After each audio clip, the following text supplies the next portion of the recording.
Hey, this is Pew Pew Choo Choo, and once again we are going to play some Steel Panthers World War II. Well, last time we had fought in North Africa, and this time has advanced by 5 months. So last time we were fighting in January 1943, and now we're going to be fighting in July or June of 1943. And I am actually going to fight another North African battle because for some reason, Sicily is also included in that, and Sicily is going on right now, which I want to be part of. So, same settings really, only that the map size is different. So it's a little bigger, and this time we have some points to spend on more units. So, what am I going to buy? Well, I am going to buy a scouting battalion for us, a group of tanks that will be able to pretty much convert our unit list, hopefully by the end of the campaign, into a 3-unit type, in which we will have a recon company filled with infantry, foot infantry such as this, and a mobile light tank force that can kind of just pretty much scout up ahead for us, and that will be composed of pretty much armored cars, hopefully a few Pumas if I can find them, and stuff and such like that. So I'm actually not really sure what these small armored cars as guns differ from these armored cars all that much. Well, it doesn't really look like they differ that much. Really, it's just the type of cannon. So, what are we gonna do? Well, I'm going to make this a rather small tank company filled with, I really don't know since I'm not really familiar with what tanks are there at the present time. Well, we can buy some martyrs actually. Martyrs are decently strong. We can get these puny ones too, which are they're pretty much a pack AT gun mounted onto the top of a little tractor. Pretty much that would be how I would put it. So we're gonna buy a set of these, and we can get some anti-aircraft vehicles, which do two purposes. Well, first and foremost, they can attract gunfire onto them. But secondly, and more importantly, is that they can actually be used against infantry for a pretty deadly effect, I might add. It's pretty deadly when bullets start hitting them and such. I think I'm going to buy some more armored cars for this column, just because. So now we have a scouting group of cars, which is pretty nice, and well, maybe I can get a jeep or some, actual scout cars for them. Yeah, we can buy some of these things too. You know what? We are actually going to forego that. Maybe some captured colonial cars. Nah, that'd be a little weird. Oh, and by the way, you can buy Goliath. For those who don't know what those are, they are pretty much little robots, like controlled robots that you drive up. They're supposed to be used to clear mines, although you can kind of use them to blow up tanks and such. If you played Men of War, you might have used them. They're pretty fun.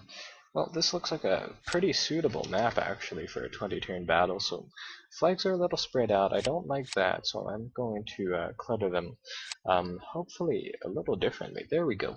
So this will be a fight near the center of the map between these two roads, mainly capping the actual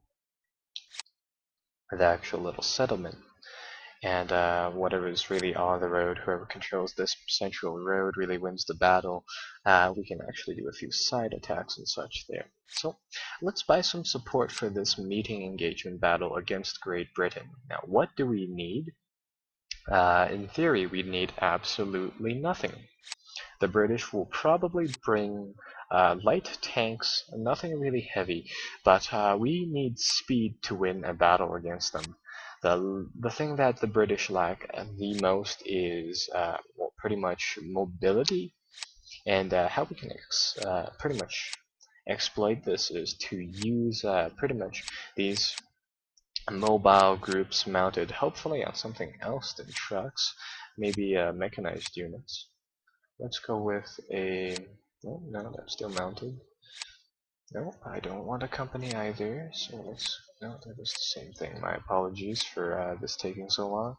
Well, I want some gun APCs with that, so this will be a small but mobile force. And actually, we can buy some prototypes of the STG-44 called the MKB-42. So it's pretty much exactly the same gun, just titled differently pretty much. And for heavy infantry, we're going to go with MP-34s and what do you call them? Gewehr grenades. So these assault rifles pretty much are a deadly combination. So accuracy of 1 but a kill of 3 with a range of 6. Lower range, more kill for the better, and I'm going to buy 2 of those. Why am I going to buy 2 of those? Because I see at the bottom of the map and at the top of the map there are routes for flanking, and those are what those are for. So let's get on deploying. Pretty sure you're all ready for battle. This is how we're going to do it. We're going to get our forward observer to actually mount up this time. He's going to drive around here, so we're going to place him over here. And our main company is going to be deployed, of course, near the main road. You know what they say, infantry occupies, artillery advances. So we're going to be placing our troops like such. Our grenade, where our mortar rally is going to be set up in this woods here, so the trees will provide a little bit of cover for the smoke that come up. Our tank column, or heavy recon column, is going to be deployed onto the road. I'm actually going to separate the tank destroyers and put them on this hill. So this hill has a height of 71, and the bottom of this town has a height of 61. So they'll probably be able to see over. No guarantees though.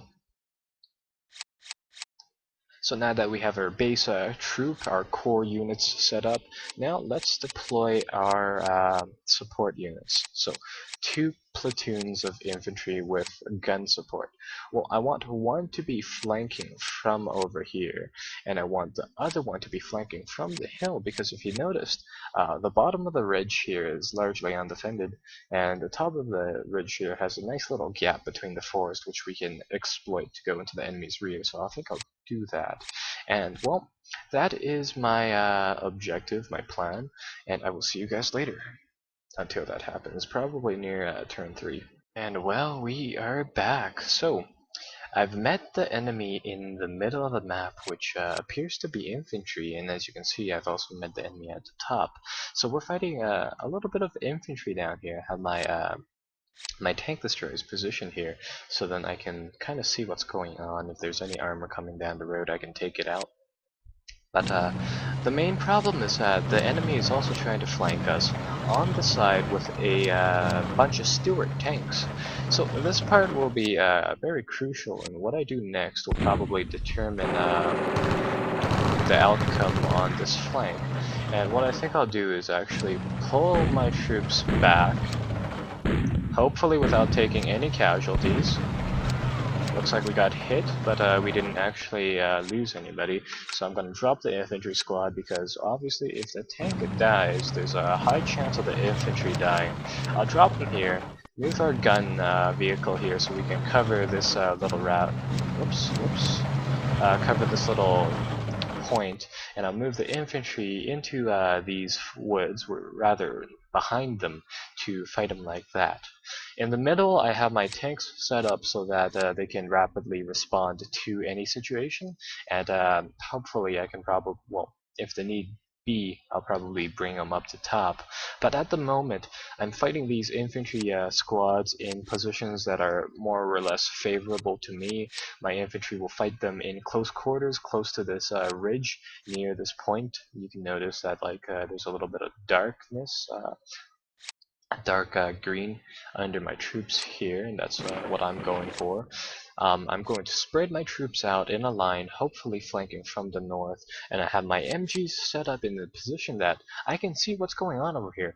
But infantry typically cannot fire on my tanks or my MGs from where they are right now, and therefore it makes this position very favorable. I'm going to be keeping my my tank destroyers on no fire for now. I don't want them to be shooting the enemy unneededly.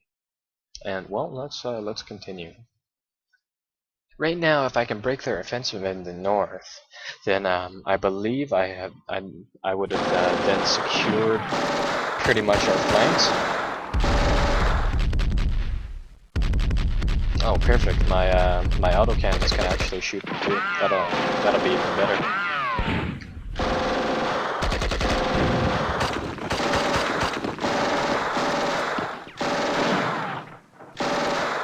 So right here, all I'm really trying to do is forcing the enemy to fight in forward towards my position. And as you know, attacking is generally unfavorable in this situation.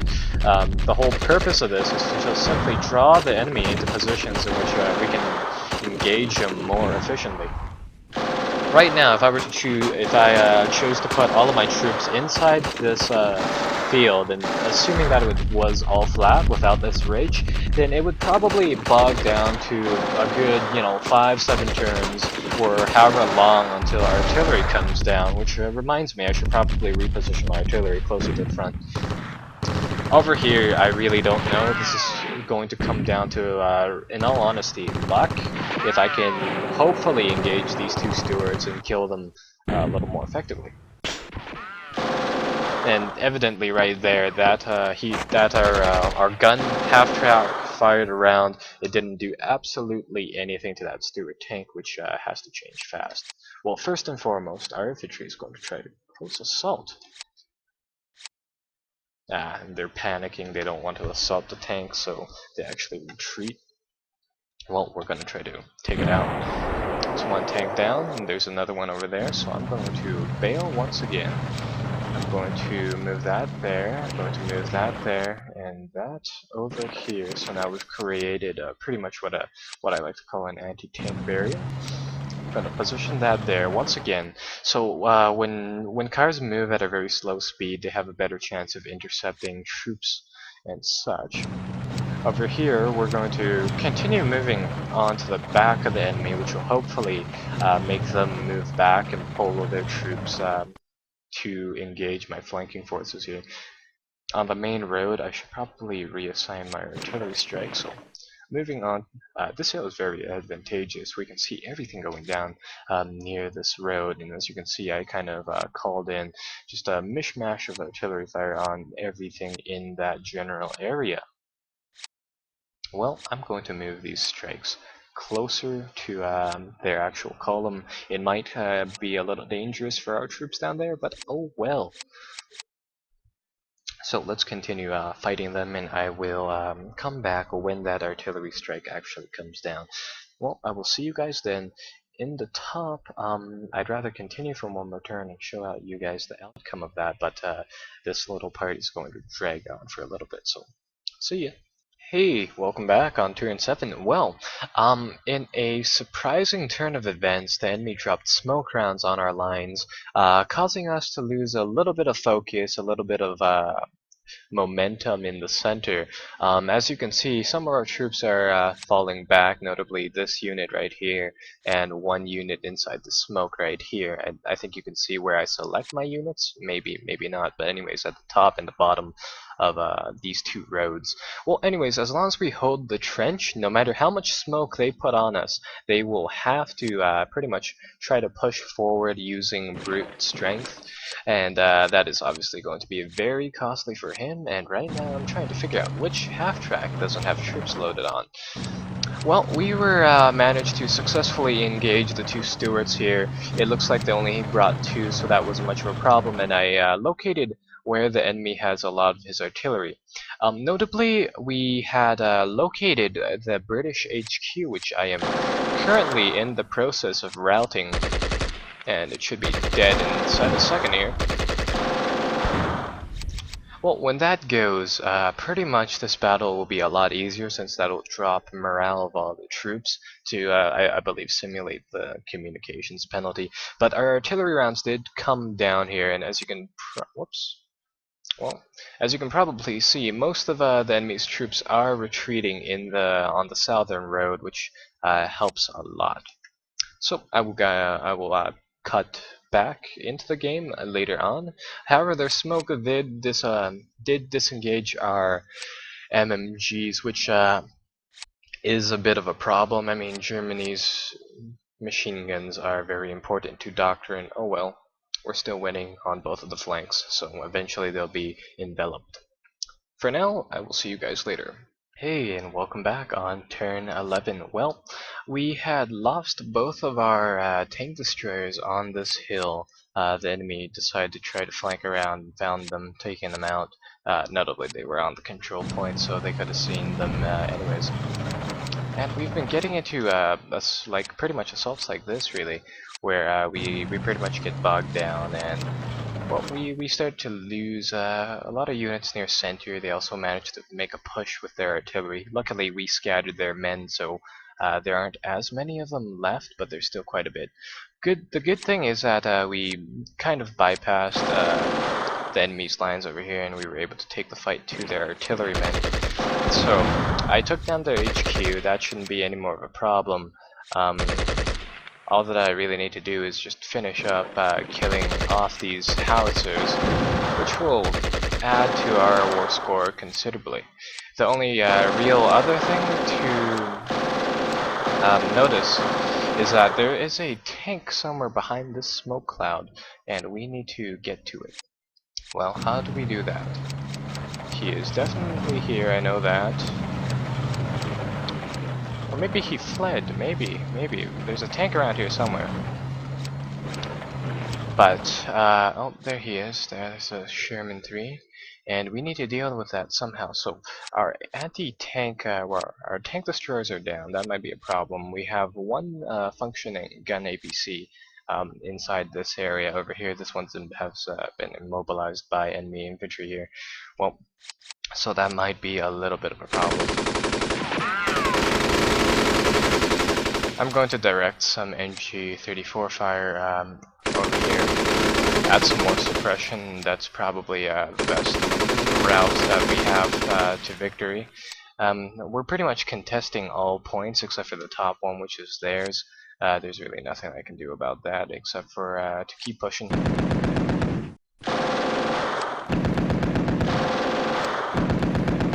And we'll do pretty much exactly that.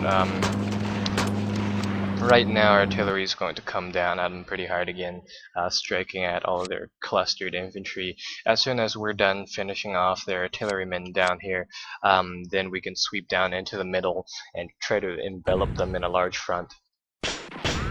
For some reason, their gun crewmen aren't actually firing back. They've been continuously dropping more and more shells onto the center, just pretty much ignoring, you know, the fate of their own existence, really.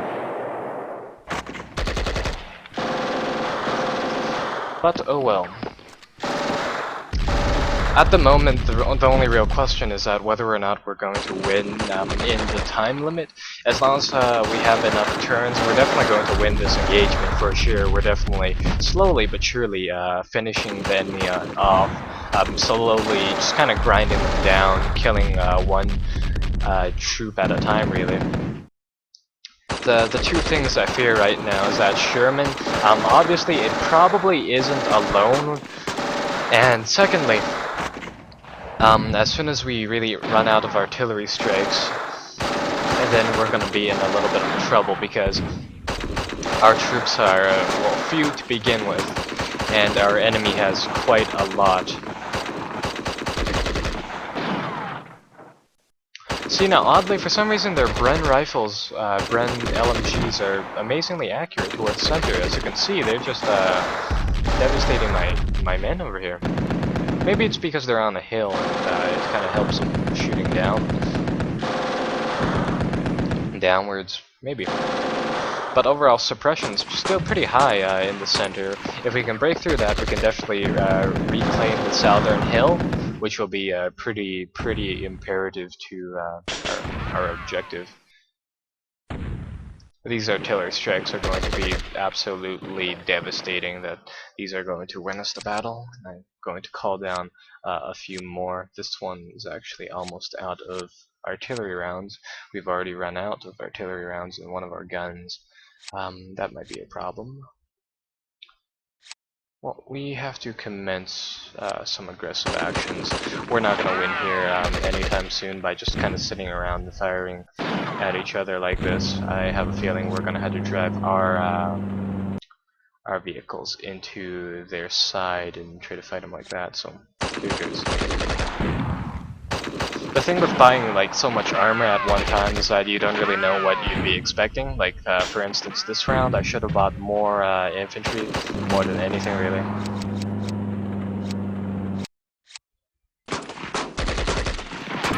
Jesus Christ, these British infantry squads put up a lot of resistance to just everything right now. I don't know why they are so frisky right now.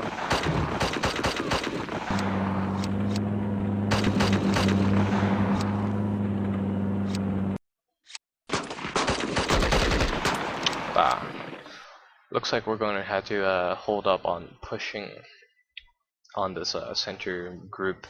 So until then, I'm probably going to cut back near turn 15 or so. So I will see you guys then. Bye-bye for now. Well, it is turn 16, and quite frankly, we are actually losing by a bit. See now, this Sherman I haven't been able to eliminate fully, and the infantrymen of the British are actually quite rallied up. I mean, they're still pretty much fighting us back, even though like we're starting to lose our edge pretty much. And in this campaign, if we lose a battle, it's all right. I mean. Of course, it does inflict a little penalty on us, but it's fair. So, like, look at their infantry squads. They're all partially broken down, yet they're still fighting us. Still putting up a lot of resistance, and for whatever reason, I haven't been able to assault that Sherman successfully.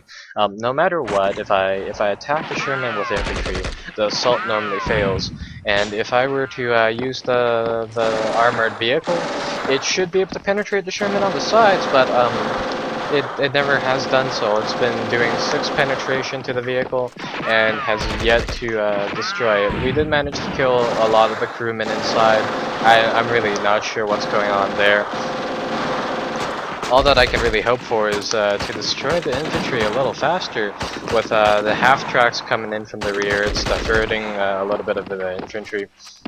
And when those vehicles drop down with their troops, then I think things will go a little bit faster. I'm not really sure at the present.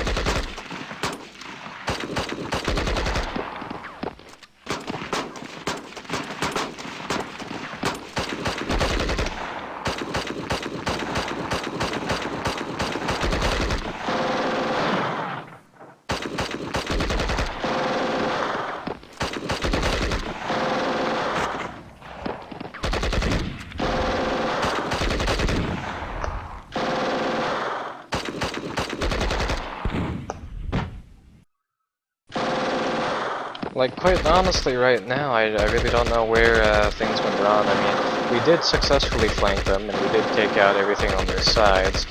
Maybe it's just because of the amount of points that gave them, and that might have turned the favor into their sides, but being able to buy all of that infantry without really being able to, well, buy as much for ourselves. But in all honesty, they spent quite a bit on artillery, so I'm not really sure still how they managed to get all of that firepower there. Well, we are almost at the end of the game. We still have the northern point captured by our speedy troops, the mechanized forces. For this Sherman, it's been a tough nut to crack. So far, I haven't been able to assault it no matter what. Every single assault has failed until now. Well, that makes things marginally easier. I mean, we still have to take out the points and still have to deal with all of this infantry right here. So, yeah.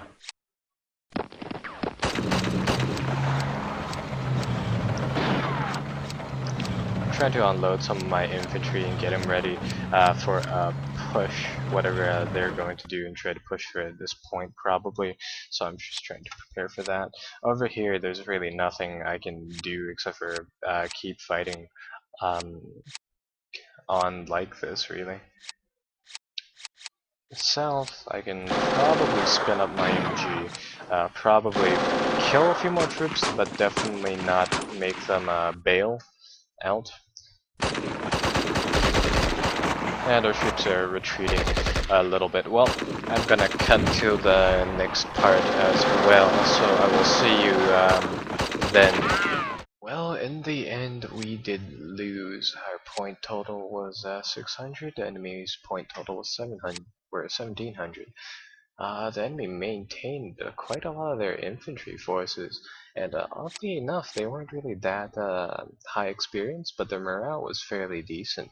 The only real thing was that they had so much of it, whereas we had barely any infantry and mainly vehicles, which is probably our downfall. Well, I will see you guys later on, and next time we won't be buying as many tanks.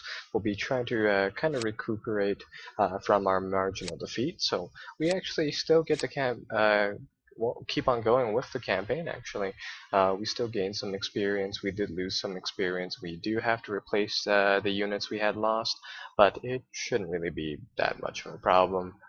We might not be able to continue with our all of our units. Our campaign score is 4, so it's still positive and still good. And now we can actually fight on the Italian or Italy soil, Italian front, and not North Africa. So we'll see how that plays out, and I will see you guys later on. Bye bye.